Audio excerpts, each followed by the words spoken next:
Assalamualaikum warahmatullahi wabarakatuh. Perkenalkan, nama saya Bunga Salsabila Lubis dan PM 2270201095. Di sini saya akan mempresentasikan ataupun membagikan suatu informasi tentang penyampaian teori sikap. Sikap yaitu pengertian sikap secara historis. Istilah sikap adalah attitude, digunakan pertama kali oleh Herbert Fisher di tahun 1862. Pada tahun diartikan oleh sebagai status mental seorang.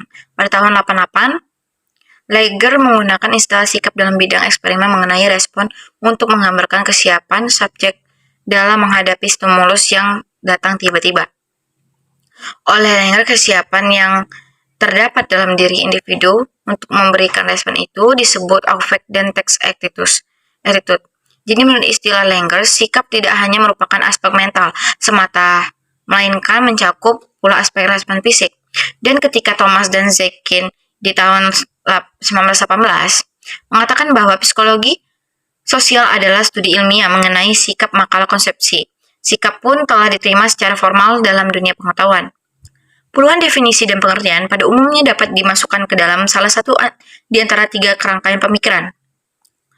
Pertama adalah kerangka pemikiran yang diwakili oleh para ahli psikologi seperti Louis Thurston. Menurut mereka, sikap adalah suatu untuk evaluasi atau reaksi perasaan. Sikap seorang terhadap suatu objek adalah perasaan mendukung atau memihak, maupun perasaan tidak mendukung atau tidak memihak pada objek tersebut. Kedua, kelompok ini yang diwakili oleh para ahli seperti Chaff. Menurut kelompok pemikiran ini, sikap merupakan semacam kesiapan untuk beraksi terhadap suatu objek dengan cara-cara tertentu. Dapat dikatakan bahwa kesiapan yang dimaksud merupakan kecenderungan potensial untuk beraksi dengan cara tertentu apabila individu dihadapkan pada suatu stimulus yang menghendaki adanya respon. Ketiga, menurut mereka, konstelasi komponen-komponen kognitif, afektif, dan konaktif yang saling berinteraksi dalam memahami, merasakan, dan berperilaku terhadap suatu objek. Manusia dapat mempunyai attitude terhadap bermacam-macam hal.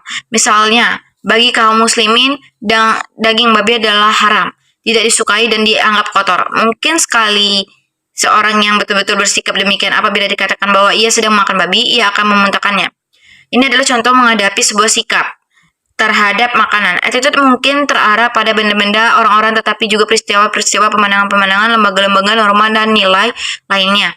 Sikap sosial dan sikap individu. Sikap sosial dan individu menjelaskan tentang manusia itu dilahirkan dengan sikap pandangan ataupun sikap perasaan tertentu.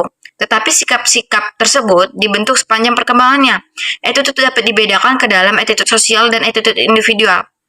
Attitude sosial pernah dirumuskan sebagai berikut.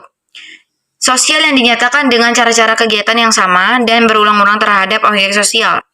Attitude sosial menyebabkan terjadinya cara-cara tingkah laku yang dinyatakan berulang-ulang terhadap suatu objek sosial. Misalnya penghormatan yang berkali-kali dinyatakan dengan cara khimat oleh sekelompok orang terhadap bendera menunjukkan adanya attitude kelompok tersebut terhadap bendera. Attitude individual seperti dimiliki oleh seorang demi seorang saja, sepertinya kesukaan terhadap binatang-binatang tertentu, berkenan dengan objek-objek yang bukan mereka perhatian sosial. Attitude individual terdiri atas kesukaan dan ketidaksukaan pribadi atas objek. Mungkin memperoleh sikap suka atau tidak suka kepada orang, kawan, atau seorang pesaing, dan dapat peristiwa-peristiwa penting di kehidupan kita. Ciri-ciri sikap tidak dibawa orang sejak ia lahir, tetapi dibentuk atau dipelajari sepanjang perkembangan orang itu. Sifat itu membedakan dengan sifat motif-motif biognesis seperti lapar, haus, kebutuhan akan pembawaan pembagian akan istirahat dan lain-lain bergerak kegiatan manusia yang menjadi pembawaan bagian dan yang terdapat padanya sejak dilahirkan. Sikap tidak akan berdiri sendiri, tetapi senantiasa mengandung relasi tertentu terhadap suatu objek. Dengan kata lain, sikap terbentuk, dipelajari, atau berubah senantiasa berkaitan dengan suatu objek tertentu yang dapat dirumuskan dengan jelas. Objek sikap dapat merupakan suatu hal tertentu, tetapi dapat juga merupakan kumpulan dari hal-hal tersebut. Jadi, sikap dapat berkaitan dengan satu objek saja, tetapi juga berkaitan dengan sederajat objek yang serupa. Sikap mempunyai segi-segi motivasi dan segi-segi perasaan. Sifat ini adalah membedakan sikap dari kecakapan atau pengetahuan yang dimiliki orang. Struktur sikap komponen yang termasuk yang dimaksud struktur sikap terdiri atas 3 komponen, yaitu komponen kognitif, komponen afektif, dan komponen konaktif. Ada pula pembentukan sikap dan pengubahan sikap. Berupa faktor yang mempengaruhi pembentukan sikap adalah mengalami pribadi, kebudayaan orang lain yang dianggap penting, media massa, institusi, ataupun lembaga pendidikan dan lembaga agama. Pengalaman pribadi.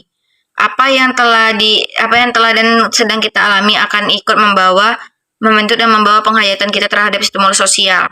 Secara umum, membentuk dan mengubah sikap dapat terjadi melalui 4 cara, antara lain adaptasi, diferensiasi, integrasi, dan trauma. Ada juga pembentukan dan perubahan sikap. Yang dimaksud pembentukan dan perubahan sikap yaitu interaksi di luar kelompok ialah berinteraksi dengan sosial kebudayaan manusia yang sampai keadaannya melalui alat-alat komunikasi seperti surat kabar, radio, televisi, buku, risalah, dan lain-lainnya. Itu yang dapat saya sampaikan tentang materi tentang sikap. Lebih dan kurang saya mohon maaf. Wassalamualaikum warahmatullahi wabarakatuh.